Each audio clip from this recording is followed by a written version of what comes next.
didn't even see the whole space. I literally walked upstairs. Yeah. Dude, we were both crazy as hell for going back to back. The Instagram stories of people who were in the party was like, this shit is lit. But the reality, if you're not connected and if you don't get to the place like super on time with.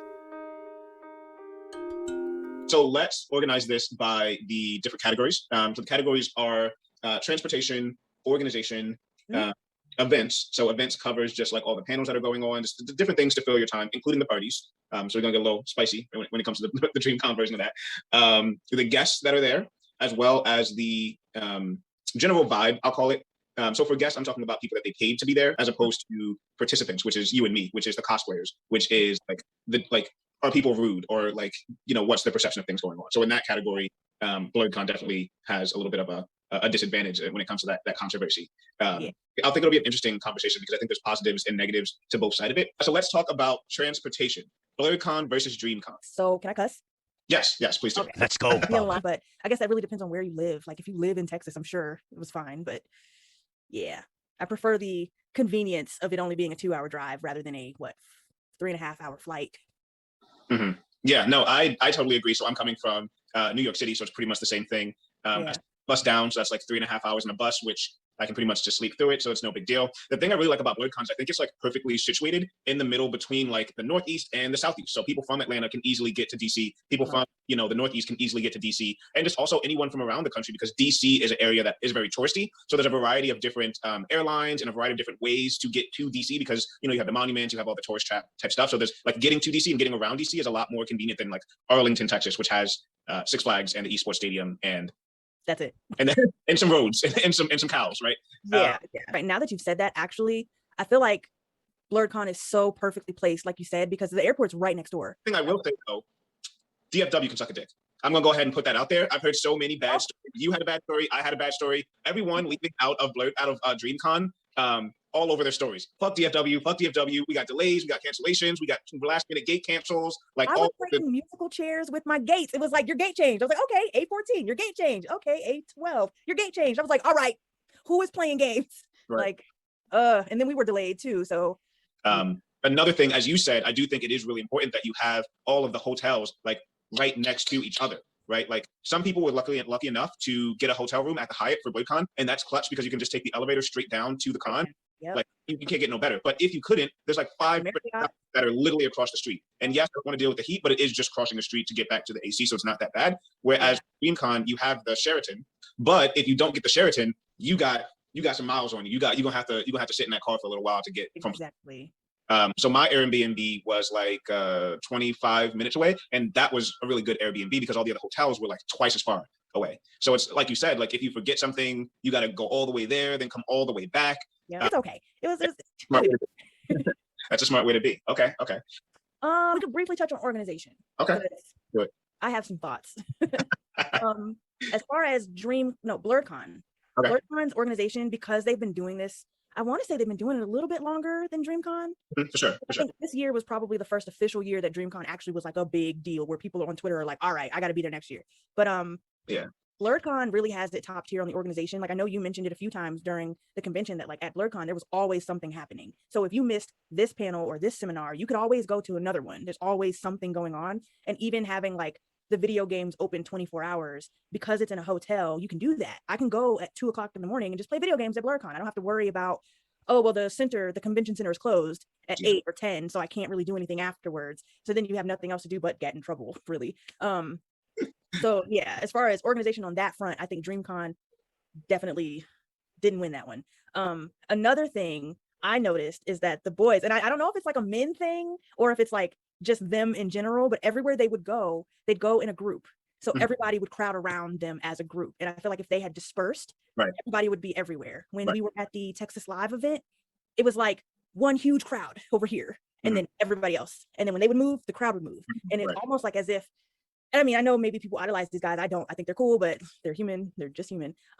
It's almost like as if you like you would have thought Beyonce was there, because we're crowding so bad. And then they never stayed at their own event long enough for it to matter. I think when we got to the Texas Live thing, I know I was late, but I want to say they were maybe there for like an hour, and then they moved on, and then we tried to go to the party they were at, and then we'll talk about that later. But we'll get to the party. We'll get to the party. Yeah. So, yeah, I just organization wise, it could have been better, but I'm also giving them a little bit of leeway because they're still really new at this, and this is like their first big like convention. So yeah, I think they've been doing it for like 3 or 4 years, but this is the first year in the esports stadium, and from what I've heard, so many more people were interested in coming to this one as opposed to the previous one. Yeah. How do you scale the organization that's necessary in order to account for all of these different people? Yeah. Practice is perfect when it comes to the parties. But yeah, no, I mean, I know I harped on it at the con because I was a little frustrated, but I feel like at BlerdCon, there's always at least, I'd say maybe 3 or 4 things going on at any given time. They have 6 meeting rooms on the second floor and 6 meeting rooms on the third floor. And then they have all the stuff that's going on in the basement 24/7. And so you have 3, 4 panels at any given time that you can go between. I'd never in my life went to a BlerdCon panel that was at capacity. You could always sit in the back, right? There's always room for more people to fit in, more people to go. With the DreamCon, we hit capacity over and over again. I didn't get to any of the Smash Brother competitions because it was like, oh, we're not letting any more people in here. All right, Karen, get out of the way. We're trying to see these guys fight. Right. So that is definitely something. And I also think, this is their first year in the esports convention, but I feel like, I talked about the BlerdCon space, but I didn't talk about the DreamCon space. It was 3. Yeah. So there's less places where you could have a panel, and I do understand that.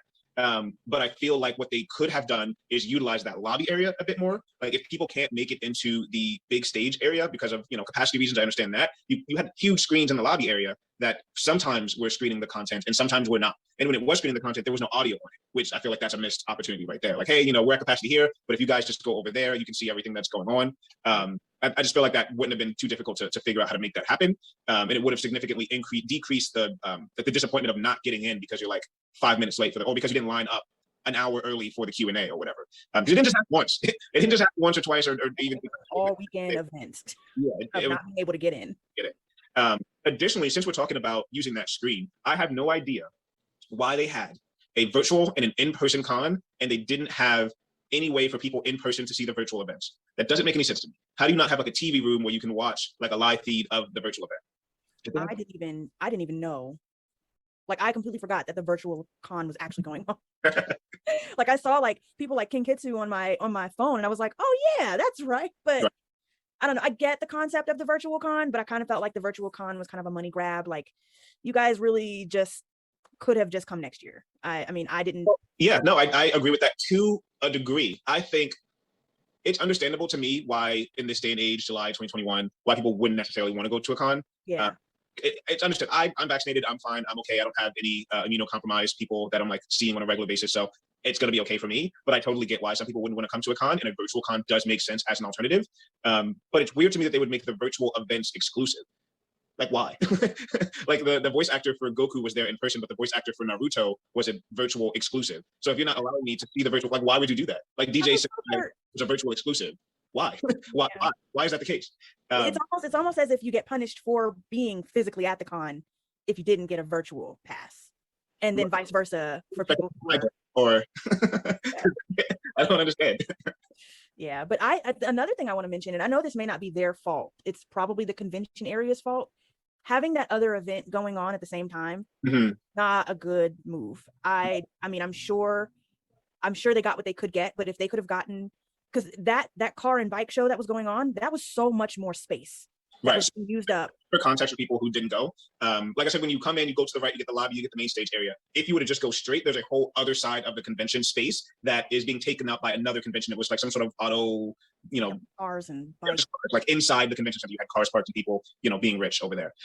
You're right. If we had those spaces, then maybe that could have alleviated the issues that we're talking about with not having enough room for all of the people, right? Because you could essentially double the amount of real estate of places where people can go and places where events can happen.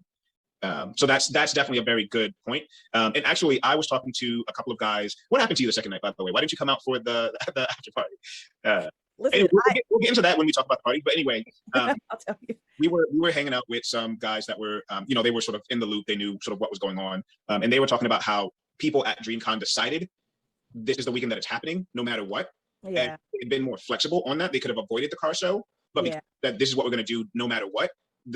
The car show had already booked it before they had booked it, so they had to share the space. So that is unavoidable if they wanted to keep the same date. But if they had just pushed it another weekend out, they could have had a much better con experience overall. So that's something to keep in mind. Just logistically, it was kind of out of their hands, but also it was technically and fix that problem. Also, that app, I think it's called like Fandom or like Fando something or whatever. It took me a while to find the app because the DreamCon page was just saying like download the app. So I was looking for a DreamCon app. I had no idea. Like no one said it's a fandom app, and then you type in DreamCon and then you join that one. Like it just was not clear. It was not clearly communicated what you needed to do, and that's we're going to talk about that. We're going to talk about that when we talk about the parties as well. It wasn't clearly communicated what you needed to do in order to get to the app. But I think that a lot of other cons could benefit from that, because getting around a con is always like, how do I, like, what is the name of this room and why are they using a name and not a location? Like second floor of the Sheraton on the right side would be much more descriptive than like Hall of Fame. What is that? What is Hall of Fame? Right. Trying to figure out where the main stage was while I'm in the main stage. I was like, oh, okay. Oh man. But yeah, I will say both BlerdCon and DreamCon did have an area where you can go to see like the full layout of the space as well as the full schedule physically. And that's definitely a good idea, but it's an area where you can always do a little bit better as far as like letting people know where they need to be and different things like that. Okay, anything else in terms of organization? Let me check my notes really quickly. No, I think organization was so as far as entertainment is concerned, what are your thoughts on let's start with BlerdCon. As far as entertainment for BlerdCon, because the crowd is much older at BlerdCon, I was much more entertained, put it that way.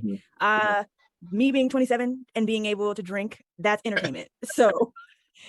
So having that mixed with like the video games, and I think there was a Guitar Hero, which I got to watch, I did not play. Oh no. That being available 24/7, that's entertainment. Right. You know, as far as like guest being a part of the entertainment, there wasn't anybody that I was like dying to see become entertainment wise for BlerdCon. Because of my age group, I felt like it was entertaining. Like there's always something going on. Right, the way my age is set up. Listen, I know that maybe this might not be like a BlerdCon exclusive, but there was a lot of like hotel parties and stuff like that in different rooms, and people meeting up at like the food trucks and stuff. Like that's entertainment. Having the DJ out there at the food truck in the first place is entertainment enough, because food and music go very well together. Right. And we haven't talked about that, but the food option at BlerdCon are A1. Yes. Those food trucks are hidden. Yes. You have like different options, and they're decently priced, and you have the music out there. The only negative thing is that you have to be outside to get food. Yeah. That's the only negative. I didn't like that because I'm in cosplay, like 2-3 layers, it's hot as hell. Right. But at the same time, you can't really be too upset about it because it just the option. You had your pizza. You had like there was something there for everybody. You know, there was an option. You had pizza. You had barbecue. You had wings. You had breakfast stuff. The Caribbean food. I think there was a card for that. You get whatever you wanted. Whereas at chips.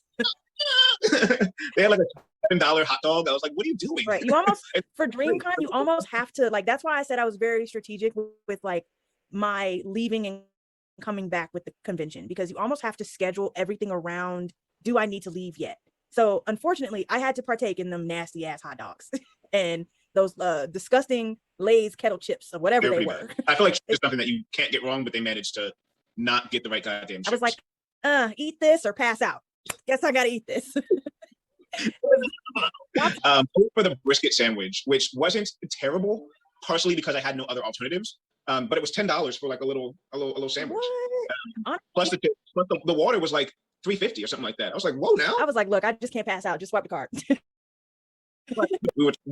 Did you just say BlerdCon entertainment, or did you go into your DreamCon entertainment? Oh no, views? I didn't. So my DreamCon entertainment views, I feel like they centered all the entertainment around the guest, which me being someone who's not into gaming and only knows a few content creators, that's not a good source of entertainment for me. Yeah. Because I don't know who the hell these people are. Like I ran into, what was Berlizzi? Yeah. I ran into him and I was like, why are people following you? Like, who are you? Are you famous? Like I need to know, because I also didn't know who the hell Berlizzi was. Like what? I'm seeing people in roach costumes and I'm like, is that a thing? What is this? And I'm like, oh my God, how old are you guys? Like, you know. But as far as the entertainment goes, because the crowd at DreamCon was so much younger than I had expected, I don't feel like unless I was surrounded by people of that age, I don't feel like I could like really have a good time like I wanted to. Like I think that at BlerdCon, I was probably drunk like the whole time from start to finish. Yeah. Like I'm pretty sure. Yeah, I was drunk like the whole time. But at DreamCon, and maybe it's because I had to travel, I had to drive, but I just didn't really have like the same, I don't know, like environment to like have a good time. I think that's part of it. I mean, even for me, I took Ubers, so I don't think it's just having to drive. I think like I've hit people up after BlerdCon and they'd be like, yo, I don't remember the weekend at all. I don't remember the weekend at all because they were like drinking the whole time. I was like 24/7 for BlerdCon. So my memory's not gone, but I was still like a little loosey-goosey the whole time. Whereas at Con, it's not that. And again, it might be because of the music 24/7. Like you have music outside, you have music inside, and that's not even talking about little area, like the metal. Like all times, it's like kind of like a little bit of it's a little shindig, it's a little party, it's a little get together, it's kickback at all times, 24/7. Whereas for DreamCon, as you mentioned, a big part of the entertainment value for DreamCon is like, oh, I'm seeing these influencers, I'm seeing these celebrities, like, oh, Berlizzi's right in front of me. King Crystal's right in front of me. Granted, I do step out for King Crystal. But other than that, like a lot of these influencers, like I don't know who they are, and if I know who they are, I'm just like, oh, cool. Like I know that person. I know that face. I thought you were gonna be in person. Cool. See ya. Right. Like, yeah, I follow on Instagram. Cool.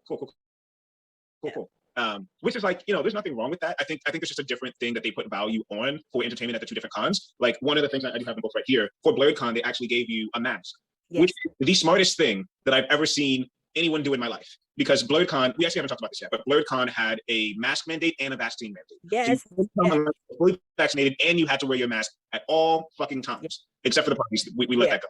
But I took that mask right off at the party. I was like, because it was hot. Yeah. But for DreamCon, you had neither. I mean, they said they had a mask mandate, but like if you look around, like 3 out of 5 people didn't have the damn mask on and no one said anything. So it's like, it is what it is. So DreamCon just gave you the badge, which is normal, which is typical. But what you get out of BlerdCon that lasts is like I can walk around with this swag until the end of time. As long as people are still wearing masks, I can like walk around and rep the fact that I went to BlerdCon 2021. Where a conversation starter too, because if you're like, oh, you went, so did I. Like, okay, next time. That's actually how I noticed you, because I was like, oh, you were at BlerdCon last week. Yeah. We were both crazy as hell for going 2 cons back to back. I was tired. But the difference is for DreamCon, the thing that you take away from DreamCon is like selfies with your favorite influencer or whatever, which doesn't really do it for me, but I could totally see how if I was like 18 or like 20, if I was even like 20, 22, 24, and I idolize these people and I sit around and watch like Twitch all day, and I got a selfie with Berlizzi, or I got a selfie with Mark, which I did get a selfie with Mark. I know, so jealous, but okay. But that would mean a lot more to me if they meant more to me. Like I could go without seeing them. Right. So I think it's just like for us, decrepit nerds, it's not as big a deal. Geriatric nerds. Oh no, my favorite one is We a Boomer. That's my favorite one. That's oh no, we are not there yet. Okay, first of all, I am under the age of 40. I cannot be considered a boomer at all. Oh, I don't know. Sometimes I wake up and my back is like, you need to get ready for this. The minute I turned 25, my knees were like, bitch, hang it up. But also like the big events at BlerdCon were like, I think it's just different because the panels at BlerdCon were more focused on you and your experience as a Black nerd and the things that you're interested in, whether that be manga, anime, comic book, gaming, whatever. Whereas even like not just the tournaments, right? Because the tournaments were the big thing of DreamCon, the team tournament and the title belt tournament. Like by far, like if you took those two things out of it, like what is DreamCon? But at the same time, the panels that you had were mostly centered around the content creators. And this is what I think, or I'm this influencer and I'm going to give you advice on creating your own content, which is also different. Like you said, you had different audiences because at BlerdCon it's just a bunch of nerds. Whereas at DreamCon, I feel like BlerdCon is about like BlerdCon is kind of like Comic-Con for Black people. Yep. That's what it is. It's a party. It's a kickback plus it's Comic-Con for Black people, right? Whereas a combination between expose on how to be an influencer. Yeah, I was gonna say BidCon because BidCon I think is dead, but used to be a thing that was all about influencers. So I think it's a combination between BlerdCon and BidCon accidentally because they don't market it as a Black convention. It's just fans of RDC are going to go, and fans of RDC are largely going to be Black because they're Black creators. That's just accidental. Whereas BlerdCon is very specific about the fact that they are. We'll get into it. But like if you look at the marketing, like Chocolate City, if you look at like the Homecoming is the theme for like I forgot what the theme for 2019 was, but I'm sure it was Black centered. Like they're very intentional about the fact that they want this to be a Black space, and we're going to get into the controversy. Whereas DreamCon just kind of fell. I feel like they fell into the fact that it's going to be a Black convention because RDC is Black, and because all of the other influencers that they mostly prop up are also Black because those are the friends of RDC and Black people are friends of Black people. So it kind of just happened that way. But I feel like if you're more into gaming and if you're younger and if you idolize influencers, then there's no question DreamCon takes the cake. If you're maybe a little bit older and if you want the con experience to be more of like a party, more like something that's like about you having a good time, then I think BlerdCon is more your speed. Yeah, definitely. Okay. What else were we gonna say? Entertainment. What was that? I turned my phone off because my Google likes to talk to me in the middle of the day, but I have my notes here. We have not yet. We talked about entertainment as far as like, well, what am I going to do because there's only one panel for this hour. We have not talked about the party yet, and I feel like that's going to be where it gets a little spicy. Well, I'll let you go first on the party aspect because I had a bit of an interesting time, and I'll explain it because I kind of like fell into it and was like, whoa, where am I? Oh, this is cool. Okay. So I'll start with BlerdCon. So at BlerdCon, the parties happen in the basement in the big conference room area. Which is cool because the space is bigger than it needs to be. Even when the party's packed, it's only the front half of the room that's packed. The back half of the room is always empty and cool. And this year we actually had like a merchant in the back that was selling masks that light up, which were very cool.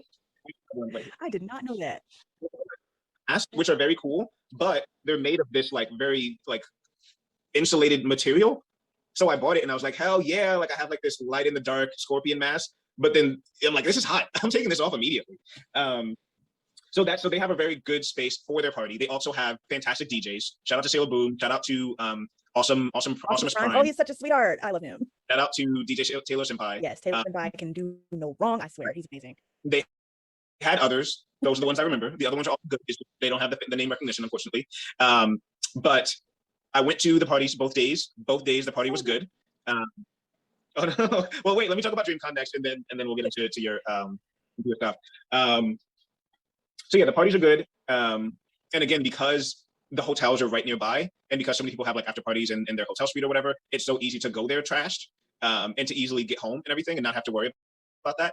You also have like not a corner store, but like a 7-Eleven or whatever that's right on the corner, so it's easy to go get your alcohol and not have to worry about too many things. Whereas at DreamCon, and part of this is my fault. Part of this is my fault because I both nights underestimated how on time you have to be for these fucking parties. So the first night, I went home and I took a shower and I got ready and I was like, all right, everybody's meeting up sorry, let me start from the top. So the first night, I go to a panel in the Sheraton and they have a big screen monitor that lists a party. Now, found out later that they were not supposed to put that up there. That was supposed to be a secret after party. No one was supposed to know about it, but some idiot left it on the main screen, and that after party was somebody's actual house. So when the cops came and closed down the party, they like that person got a citation on their living space. I met the guy on the second night. Anyway, so some idiot like doxed this guy's fucking address for the after party and put it on the screen so everybody knew where it was at like 3 o'clock. So by the end of the day, everybody knew exactly where it was, where the after party, but they didn't know where the main party was. Now, wait, no, we knew where the main party was. We knew it was at Texas Live, but we didn't know anything about it, right? So I party, and I was like, all right, so the after party says, free food, it's open bar, you got, there's gonna be cosplay, yada, yada, yada. But the only thing that we knew about the actual party at Texas Live was it just said party at Texas Live within the app. That was it. Nobody was talking about it. They weren't promoting it at all. It wasn't on any Instas or Twitter or nothing. Right. Until like, I think it started at like 9 o'clock. At 8:45, at the end of the last panel, Ben came on the stage after everyone was like, so they ended the panel on the main stage, and then everyone was like migrated outwards, but no one knew what to do next. It's like 8:45, this is the last panel. I guess I'm going home. Like, I don't know anything about this Texas Live thing, so I guess we're going to the after party. And then Ben from RDC gets the mic and he comes back out and he's like, yo, can you put it on the monitor? And then he puts the what's it called, like the flyer for live party on the monitor at like 8:50 for people to go there at 9 p.m., which makes sense to add it there at 8:50 as a last like reminder, but you should have had that shit out like at the beginning of the day. Like so because of that, I figured like, okay, this is Black people we talking about. Like, I don't gotta be on time for the kick time for the party. That's not something that really, I mean, come on. It's Black people. If they say the party started at 9 o'clock, what the fuck I look like coming before 10:30? The fuck I look like, right? Wrong. So I go back, I take a shower and everything. And then I text you actually, and I'm like, okay, so are people still at Texas Live, or are people going to be going to the after party? Like, I'm about to get an Uber, which one should I get an Uber to? And you text me and you say, come to Texas Live. So I come to Texas Live, and immediately you're forcing me to take a shot because that's what we do. That's what we take a shot. But then RDC's like leaving as I'm walking in the building. I see Leland walk out the building as I'm walking in. I'm like, hold on, what's going on? where are you going? So I come upstairs, I take the shot, and they're like, all right, let's get in the car. We're going to the after party. I'm like, I just got here. Okay. I didn't see the whole space. I literally walk upstairs. You saw me before I saw you. We went to the bar, we took a shot, we got in the car, we went to the after party. That's Texas Live for me in my experience. Damn. I was like, oh, he's not gonna like this, but they're leaving. Come to Texas Live. No, wait, we're leaving immediately. Right. And as soon as you got there and they started to leave, I was like, damn, he's gonna hate me because I didn't know they were gonna leave. No. That organization thing, they just were leaving everything that they were supposed to be at. And I was like, you guys are supposed to be here in this spot. But from what I heard though, they were supposed to have control over the music for that specific area and they didn't. And that's why they were kind of like, let's just go. Okay. That's a fair point. If they're like, throwing on some country and shit, trying to play it, throw you off a little right. bit. So, and to finish off the story time. So then we get in the car and we go to the after party spot, and we didn't even pull up to the building. We were like a block away, and we saw people walking away, and we're like, oh, but these people are Black, and this is Texas, so they must be a part of our group. And some of them were like, looking nerdy or whatever. So we're like, we roll down the window, and we're like, well, what's going on? And they say the cops are there. Close it down. Like, close it down. Like it was supposed to start at 9. It's like right. So Texas Live ended super early because the people who were hosting the party left to go to the after party, and we left not too long after they left, like maybe 15, 20 minutes. Barely after, even that. Right. To go over there. But by the time we got there, it was already down. So as far as the party for the first night, I was like, it was non-existent. Not right. And then for the second night, we had like the big party that was in the main stage hall in the esports stadium. But again, I done goofed because I was, first of all, I'm old, so I'm tired. Don't give up. Challenge again.